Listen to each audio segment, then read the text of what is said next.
আপালচাঁদ নদীতে গা ডুবে রয়েছে হাতি, অসুস্থ বলেই অনুমান বনকর্মীদের।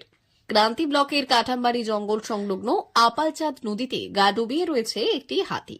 রবিবার সকালে বিষয়টি নজরে আসে স্থানীয়দের। খবর পেয়ে ঘটনাস্থলে পৌঁছয় আপালচাঁদ রেঞ্জের বনকর্মীরা।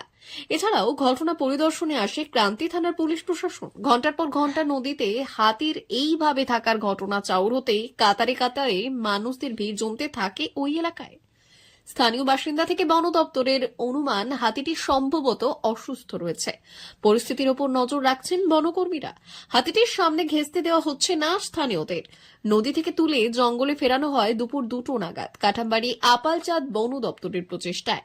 তবে হাতিটির কোনো প্রাথমিক চিকিৎসার প্রয়োজন আছে কিনা তা খতিয়ে দেখছেন। ক্রান্তি থেকে ব্যুরো রিপোর্ট, লোকাল নিউজ।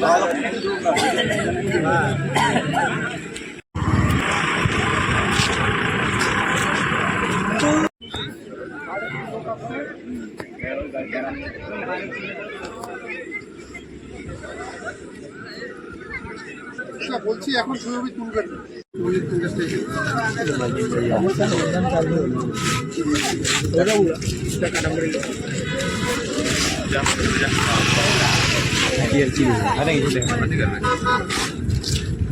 সকালে হাতি দেখতে এসেছেন, কোন জায়গা এটা? এটা হচ্ছে ক্যালেন রোড গজলডোবা যাওয়ার যে সিটি ব্রিজ আছে সেখানে মোটামুটি ভোরবেলা নাগাদ একটা হাতি একটু ইনজুর আছে, তো সাইডে একটু আপনার হয়তো নদীতে আছে, উঠতে পারছেন। এখানে কি ইতিমধ্যে বন বিভাগের কর্মীরা পৌঁছেছে? সকাল থেকে আছে, ওয়াইল্ড যারা আছে আসতেছে, ডক্টরও আসবে হয়তো। আপনার নাম এবং পরিচয়? রাহুল হোসেন, আমি কাঠামবাড়ি।